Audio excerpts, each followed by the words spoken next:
भैया बहनों, पिछले वीडियो में हम लोगों ने यूनिफॉर्म मोशन और नॉन यूनिफॉर्म मोशन के बारे में पढ़ा। यूनिफॉर्म मोशन और नॉन यूनिफॉर्म मोशन ये मोशन के दो टाइप्स थे। मैंने इसके पिछले वीडियो में आपको बताया था। मैंने इसके बारे में ये बताया था कि जब यूनिफॉर्म मोशन के बारे में, जब कोई पिंड या वस्तु निश्चित समय में, समयांतराल में निश्चित दूरी तय करे तो इस प्रकार की गति को यूनिफॉर्म मोशन यानी एक समान गति कहते हैं। दूसरा, यदि कोई वस्तु निश्चित समयांतराल में भिन्न भिन्न दूरियां तय करे तो इस प्रकार की गति को असमान गति कहते हैं।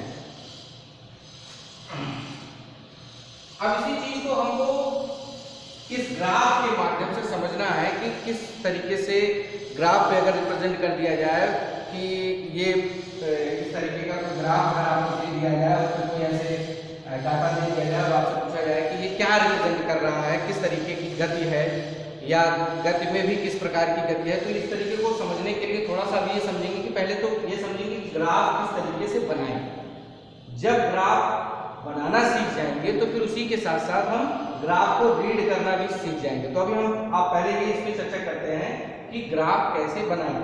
अभी हमने ये देखा कि यूनिफॉर्म मोशन, अब इसी में हम बताएंगे दो तीन तरीके के आपको ग्राफ दिखाएंगे और आपको बताएंगे कि किस तरीके का ग्राफ रिप्रेजेंट कर रहा है। जैसे सपोज करते हैं कि कभी कभी आपको ये ग्राफ मिल जाता है, एक तरीके का ये ग्राफ मिल जाएगा, ये ग्राफ मिल जाएगा। दूसरा आपको इस तरीके का कोई ग्राफ मिल जाएगा। तीसरा आपको इस तरीके का कोई ग्राफ मिल जाएगा। फिर हो सकता है आपको कभी कभार इस तरीके का भी ग्राफ मिल जाए और कभी कभार आपका इस तरीके से भी ग्राफ मिल जाए। तो हम ये कैसे डिसाइड कर पाएंगे कि क्या है, ये समान गति है, असमान गति है या समान गति है, तो ये क्या शो कर रहा है, क्या रिप्रेजेंट कर रहा है, ये क्या बताना चाह रहा है, ये कौन सा ग्राफ है। तो इसी बात को हम समझेंगे। पहले सीखते हैं कि कैसे ग्राफ बनाएंगे। ग्राफ बनाना बहुत आसान है और इसको समझना भी बहुत आसान है।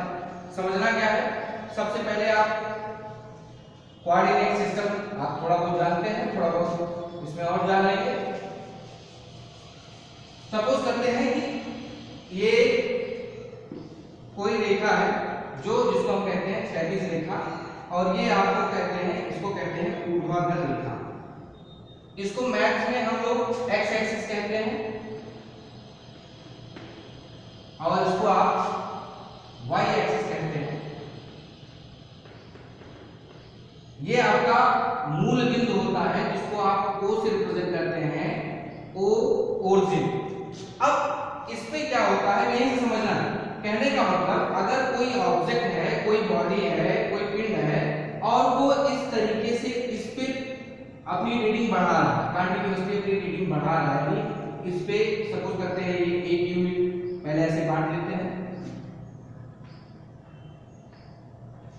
ये जो इसके बीच का गैप है वो हर गैप के लिए इक्वल होगा। ये बात विशेष तरीके से ध्यान रखिए। और जिस तरीके से जो गैप यहाँ पे हमने सेलेक्ट किया है उतना ही गैप इस पे सेलेक्ट करेंगे, ऐसे इस तरीके से।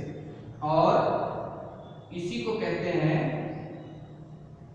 ये सपोज करते हैं कि आपका गैप यहाँ पे,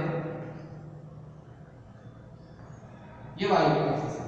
अब यहाँ पे हमने कोई भी रीडिंग लेनी है, 1 2 या 5 6, जिस तरीके से हमेशा टाइम, और हम चर्चा करेंगे डिस्टेंस टाइम ग्राफ, क्योंकि हमको जो मोशन यूनिफॉर्म और नॉन यूनिफॉर्म समझना है वो टाइम डिस्टेंस ग्राफ के अकॉर्डिंग ही समझना है। और ये समझना है कि ये टाइम और डिस्टेंस ग्राफ किस तरीके से शो करते हैं। तो हमने हमेशा टाइम को नीचे यानी एक्स एक्सिस पे ही दिखाएंगे।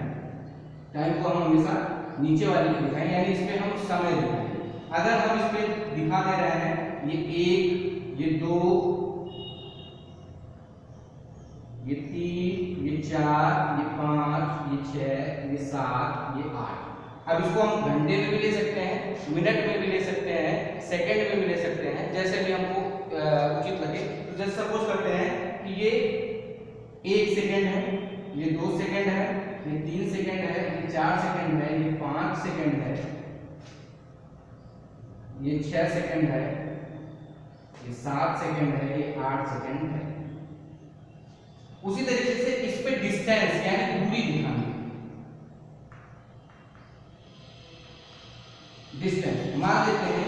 ये 1 मीटर है, ये 2 मीटर है, ये 3 मीटर है, ये 4 मीटर है, ये 5 मीटर है, आगे 6 मीटर है या किलोमीटर में है, वो हमारे ऊपर डिपेंड करता है किस तरीके से यूनिट मेजर करते हैं।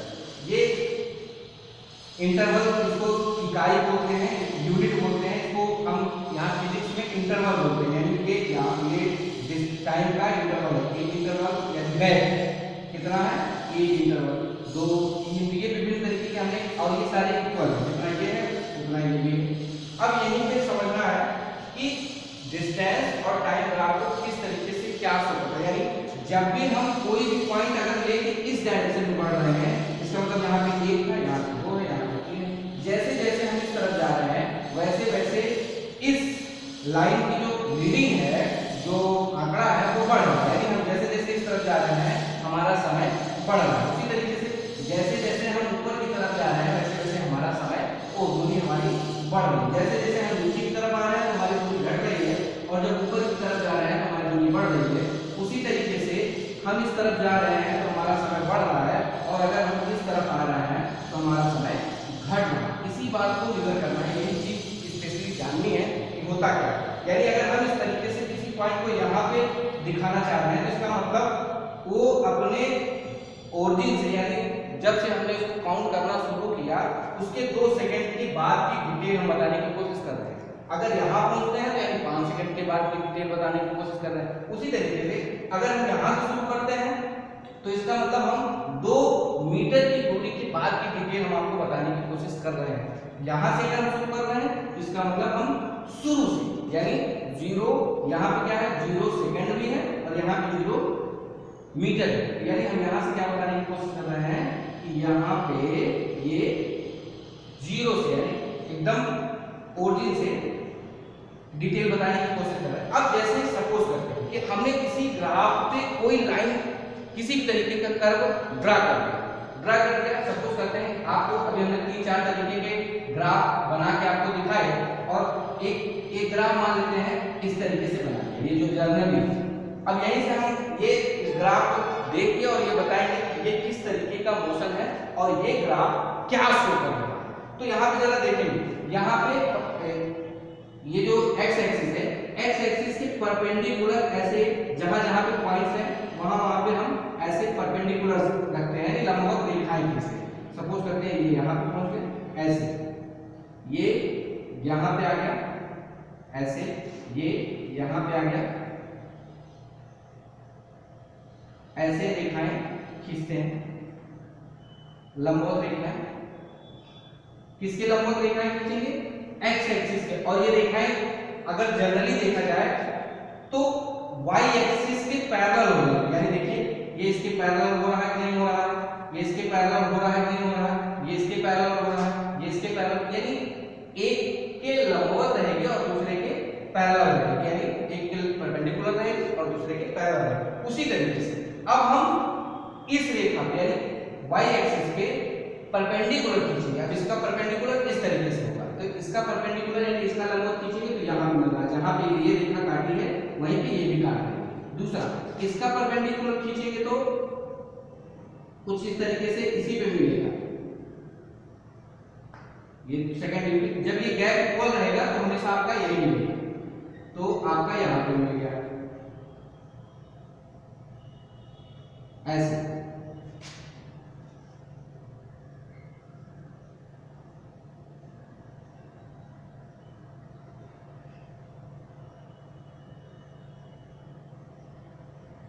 इस तरीके के 3, यहाँ पे आपका 4, यहाँ पे आपका 5, इस तरीके से आपका 6, 7, इस तरीके से आपका ग्राफ। अब यहाँ पे देखेंगे कि कट पॉइंट्स मिले। अब हम देख रहे हैं जहाँ पे पहला कट पॉइंट मिला वहां पे सेकेंड टाइम क्या है 1 सेकेंड, यानी लिया गया समय कितना है 1 सेकेंड, यानी फर्स्ट इंटरवल में कितना समय लिया गया 1 सेकेंड। टाइम यहाँ पे दे रहे हैं, ऐसे चेक करेंगे कि क्या ये ग्राफ शो कर रहा है। और यहाँ पे डिस्टेंस इस तरीके से कॉलम बना, पहले इंटरवल में यानी पहले गैप में, इसके पहले गैप में और इसके पहले गैप में कितना समय लिया गया 1 सेकेंड। कितनी दूरी चली गई 1 मीटर। इसको आप सेकंड में शो करेंगे इसको आप मीटर में शो करेंगे, ठीक है। अब दूसरे इंटरवल में आपने क्या देखा कि इसके द्वारा कितना समय लिया गया, यानी इसके और इसके बीच में कितनी दूरी है, 1 सेकंड। कितना समय है, कितनी दूरी है, 1 सेकंड। तो यानी यहाँ पे भी कितना लिया गया, 1 सेकंड। और कितनी दूरी चली गई इसके बीच में, 1 मीटर। तीसरे के लिए 1 सेकंड, 1 मीटर। इस तरीके से आप अगर चेक करते जाएंगे तो सबके हर गैप में 1 ही सेकंड लिया जा रहा है और 1 ही मीटर की दूरी तय की जा रही है, ऐसे 1। तो यानी इसका टाइम जो दिया गया समय है वो भी सेम है और डिस्टेंस भी सेम है, इसलिए यह ग्राफ शो कर रहा है कि यह एक समान गति है, यानी इसके जो विभिन्न समयांतरालों में या विभिन्न समयांतरालों में एक समान दूरी तय कर रहा है। जितने समयांतराल है उसमें उतना ही, पहले वाले टाइम इंटरवल में जितनी दूरी तय की उतना दूसरे वाले में, उतना तीसरे वाले में। इस तरीके से ये क्या शो कर रहा है कि एक समान हो। दूसरे तरीके के ग्राफ बनाना, इसी तरीके से ग्राफ बनाना है, यानी एक्स एक्सिस लेना है, वाई एक्सिस लेना है, अपने तरीके से यूनिट्स मानने हैं, यानी गैप लेने हैं और जितना गैप इसमें लेना उतना गैप इसमें लेना है, ये इक्वल रहना है। फिर उसके बाद अगर बीच की जो लाइन और जो कर्व होती है वही ये बताती है कि कोई भी वस्तु किस प्रकार की गति है, यानी अपने ग्राफ ये शो कर रहा है कि जो भी वस्तु गति कर रही है वो एक समान गति कर रही है, जितना समय ले रही है उतनी दूरी तय कर रही है, यानी उसका एक समान है। दूसरा ग्राफ ये है, जैसे सपोज करते हैं कभी कभी ये ग्राफ यहाँ से शुरू हुआ था, ये ग्राफ यहाँ शुरू हुआ था, यानी 0 सेकंड से यानी एकदम मूल बिंदु से जहाँ से उसका स्टार्टिंग हुआ वहां से नीचे दिया है। अब दूसरा ग्राफ कभी कभी ऐसा होता है, उसी में सब समझते हैं। दूसरा क्या होता है, जैसे कभी कभी ग्राफ यहाँ से स्टार्ट कर देता है, ऐसे अब तक तो यहाँ से स्टार्ट किए थे लेकिन अब यहाँ से स्टार्ट यहाँ से स्टार्ट करने का मतलब क्या हुआ कि पहले जो पहला 1 मीटर था उसको चलने में उसने कोई समय नहीं लिया। क्यों? क्योंकि यहाँ पे टाइम कितना है, 0। कितना टाइम है, 0। जबकि दूसरा जैसे अगला वो दूसरा मिनट चलता है, दूसरा मिनट चलता है, वैसे ही अब इसके सामने 1, तो यानी 2 मीटर की दूरी इसने 1 सेकेंड में तय कर। वैसे ही अगले ऐसे हम ये मेजर करेंगे, यानी पहले यहाँ पे क्या बताने की कोशिश कर रहा है कि पहला 1 मीटर तक, पहले 1 मीटर की दूरी तय करने में इसने 0 सेकेंड लिया, फिर अगले दूसरे सेकेंड को तय करने के लिए उसने क्या कर दिया, मतलब 2 सेकेंड ले लिया, 1 सेकेंड ले लिया। यहाँ तक तो इसकी दूरी असमान रही, यहाँ तक अगर चेक करेंगे यहाँ तक इसकी दूरी असमान रही, लेकिन उसके बाद एक समान रूप से बढ़ती है। उसी तरीके से कभी कभी यहाँ से ग्राफ शुरू करके यहाँ से ग्राफ शुरू हो जाता है। अब ये क्या बता रहा है, यानी पहले 1 सेकेंड में यहाँ पे देखेंगे इसके सामने जाएंगे तो यहाँ पे कोई दूरी नहीं बढ़ी, तो इसका मतलब क्या हुआ कि ये जो बॉडी मूव कर रही थी, जो गति कर रही थी, वो पहले 0 से 1 सेकेंड के बीच में कोई दूरी नहीं थी। लेकिन जैसे ही 1 सेकेंड हुआ, 1 सेकेंड के बाद वो अपना जो डिस्टेंस कवर करना शुरू की, वो एक समान रूप से कवर करना शुरू कर। तीसरा क्या आता है, कभी कभी आप ऐसे देखेंगे कि एक ग्राफ ऐसे एक सीधी लाइन ऐसे खींच देगा, ऐसे एक लाइन खींच देगा। अब इसका मतलब क्या हुआ, एक सीधा कर दे रहा है, यानी ये इस एक्सिस पे कहीं पे बढ़ और घट, ना ये कर्व इस नीचे की तरफ आ रहा है ना ये ऊपर की तरफ जा रहा है, यानी ये 4 मीटर के सामने स्ट्रेट जा रहा है। 4 ही मीटर उसने 4 मीटर तय करने में, अगर यहाँ पे एक पॉइंट को यहाँ पे मिल गया 0 के सामने, यानी 4 मीटर तय करने में उसने 1 भी सेकंड नहीं लिया। लेकिन 4 सेकंड के बाद जो मीटर इसका क्या था, समय बढ़ता गया, लेकिन इसकी जो डिस्टेंस थी, दूरी नहीं बढ़ी। अगर दूरी नहीं बढ़ रही है और समय बढ़ रहा है, तो ऐसा किस स्थिति में होता है, जब कोई वस्तु विरामावस्था में, यानी अगर कोई वस्तु मूव नहीं करेगी, दूरी उसकी नहीं बढ़ेगी, उसके स्थिति में कोई परिवर्तन नहीं होगा, तो इसका मतलब वो किस अवस्था में, विरामावस्था, इस स्थिति में विरामावस्था में है, लेकिन इसका समय क्या हो रहा है, बढ़ रहा है। दूसरी क्या बात होती है, कभी कभी इस तरीके से ग्राफ आ जाता है, इस तरीके से कहीं यहाँ पे ऐसे एक सीधी रेखा। अब इसमें क्या शो कर रहा है, इसमें समय 3 सेकंड पे तो यहाँ 3 सेकंड यहाँ पे समय है और दूरी क्या है, यानी 3 सेकंड तक इसकी दूरी कुछ नहीं, 3 सेकंड तक इसकी दूरी कुछ नहीं बढ़ी, लेकिन जैसे ही 3 सेकंड हुआ उसकी दूरी बहुत तेजी से बढ़ना शुरू, और सेकंड यानी समय नहीं बढ़ा, इसके बाद समय नहीं बढ़ा, जबकि उस वाले ग्राफ में क्या था, ऐसे जा रहा था, यानी इधर से भी बढ़ रहा था और इधर से भी बढ़ रहा था, अगले में इधर से भी बढ़ रहा था, इधर से भी बढ़ रहा था। लेकिन इसमें देखिए क्या हो रहा है, इसमें सिर्फ पहले तो समय बढ़ गया, फिर समय नहीं बढ़ा, एक भी सेकंड नहीं बढ़ा, उसके बाद दूरी बढ़ना शुरू हो गई। इसका मतलब क्या हुआ कि समय नहीं बढ़ रहा है और दूरी बहुत तेजी, मतलब बहुत हाई स्पीड से बढ़ रहा है। ऐसा क्या होता है कि कभी कभी जब इसका टाइम ग्राफ होता है, रॉकेट वगैरह का होता है, वो कम समय में जो होता है बहुत दूरी ट्रेवल कर लेता है, तो कभी कभी इस तरीके का ग्राफ शो करने लगता है, या इस तरीके का ग्राफ तैयार होता है। यानी ये क्या दिखा रहा है, बहुत कम समय में, यानी बहुत कम समय में जो भी बॉडी सामने थी, जो भी ऑब्जेक्ट था, उसने बहुत ज़्यादा दूरी तय कर ली, यानी 5 मीटर तक, या उसके आगे जहाँ तक ये ग्राफ शो करेंगे वहाँ तक ये शो कर रहा है। तो यानी अभी ये शो कर रहा है कि अगर हम किसी भी तरीके के ग्राफ बनाते हैं